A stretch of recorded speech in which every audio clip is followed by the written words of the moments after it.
উনি দীর্ঘদিন যাবৎ প্রতিনিধিত্ব করেছেন স্থানীয়ভাবে কিংবা জাতীয় পর্যায়ে।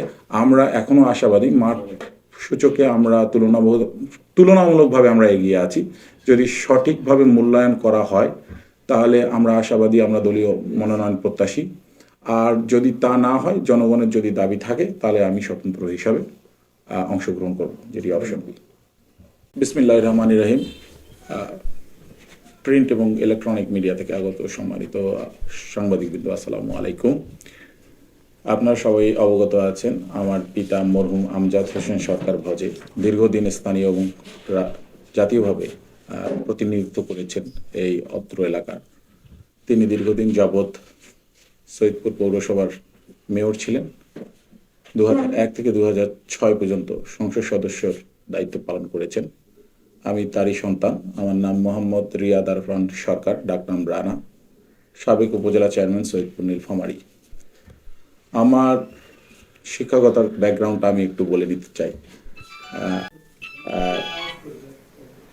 আমি এখানে ক্লাস 5 পর্যন্ত কমপ্লিট করার পরে ভারতে চলে যাই উচ্চশিক্ষা লাভ করার জন্য। ক্লাস 10 অর্থাৎ মাধ্যমিক আমি ডিগ্রি লাভ করি সেন্ট পল স্কুল থেকে, দার্জিলিং। এরপরে আমি মার্কিন যুক্তরাষ্ট্রে লেখাপড়ার জন্য চলে যাই 2006। সেখান থেকে আমি হাই স্কুল কমপ্লিট করার পরে স্নাতক এবং স্নাতকোত্তর ডিগ্রি লাভ করি অর্থনীতিতে। এরপরে আমি শিক্ষাগত পেশায় সম্পৃক্ত ছিলাম দীর্ঘ 6 বছর মার্কিন যুক্তরাষ্ট্রে। এরপরে আমি দেশে ফিরে আসি আমার বাবার মৃত্যুর পরে 2023-এ। আমি একটি বেসরকারি বিশ্ববিদ্যালয়, ইউনিভার্সিটি অব লিবারাল আর্টসে অ্যাডজাংক্ট ফ্যাকাল্টি হিসেবে কর্মরত ছিলাম। তারপরে আমি রাজনীতিতে প্রবেশ করি। এরপর গত বছরে আমি স্থানীয় সরকারে উপজেলা নির্বাচনে অংশগ্রহণ করি।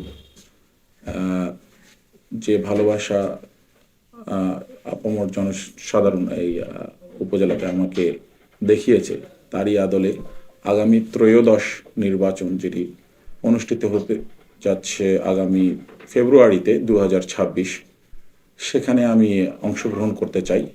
এরই পরিপ্রেক্ষিতে আজকের এই মত বিনিময় সভা আপনাদের সঙ্গে আমি কিছু বিষয়ে আলোচনা করতে চাই। আমি নির্বাচিত হলে কিছু কিছু সমস্যা আছে আমাদের সৈয়দপুর এবং কিশোরগঞ্জ উপজেলা নিয়ে, আমাদের নীলফামারী 4 আসন। প্রথমেই বলে রাখতে চাই, সৈয়দপুর এবং কিশোরগঞ্জের মধ্যে আমি কোনো বৈষম্য রাখতে চাই না, অ্যাটলিস্ট উন্নয়নের দিক থেকে। সৈয়দপুরের কিছু কিছু নানাবিধি সমস্যা আছে যেগুলো আমি তুলে ধরতে চাই আপনাদের সামনে। এর মাঝে আমাদের সৈয়দপুরের পরিচিতি লাভ করে এখানে রেলওয়ে কারখানা স্থাপিত, সেই সুবাদে এটি শহরটিকে প্রাণবন্ত করে রাখে, কর্মসংস্থান সৃষ্টি করে।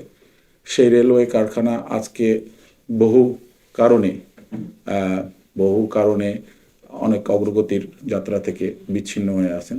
বিগত ফ্যাসিস্ট সরকারের আমলে এই প্রতিষ্ঠানটাকে বিভিন্নভাবে ক্ষয়ক্ষতির সম্মুখীন হতে হয়। আমি যদি নির্বাচিত প্রতিনিধি হই, এই বিষয়ে আমি অবশ্যই আমার দৃষ্টি থাকবে যাতে করে আরও বেশি করে উন্নয়ন এখানে সাধিত করা হয়।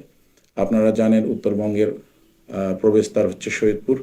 সেখানে আমাদের সৈয়দপুর বিমানবন্দরকে যদি আমরা আন্তর্জাতিক পর্যায়ে নিয়ে যেতে পারি, সেক্ষেত্রে আমাদের ব্যবসায় প্রসার আসবে এবং অত্র এলাকার উন্নয়ন সাধিত হবে। সেদিকে সরকারের সুদৃষ্টি কামনা করতেছি।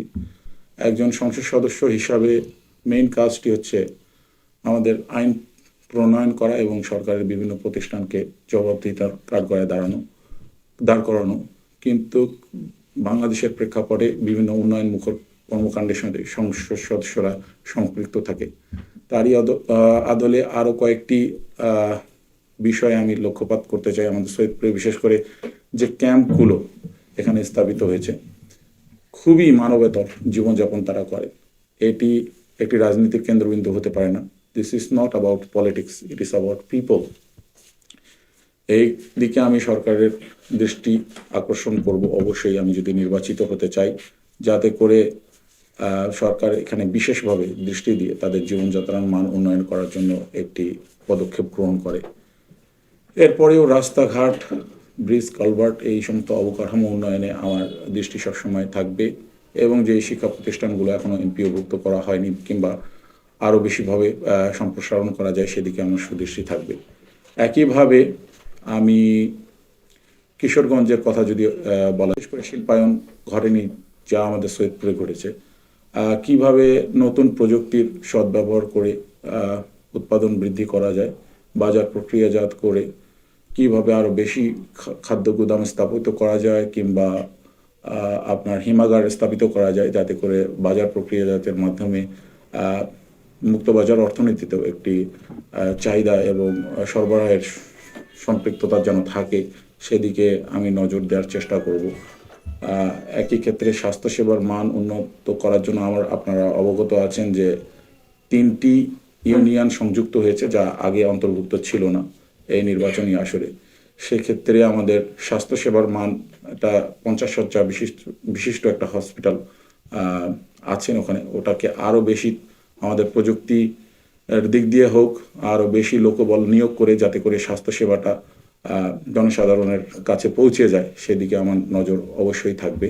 একই বিষয় প্রযোজ্য আমাদের সৈয়দপুরে, যদিও এটি 100 শয্যা বিশিষ্ট হসপিটাল, কিন্তু এখানে আরও বেশি লোকবল নিয়োগ করা এবং অত্যাধুনিক প্রযুক্তির সরঞ্জাম এখানে যেন সরবরাহ থাকে, তাহলে মানে স্বাস্থ্যসেবাটা মানুষের দ্বার প্রান্তে খুব ভালোভাবে পৌঁছে যায়। এই সমস্ত বিষয়াদি নিয়ে আমি কাজ করতে চাই।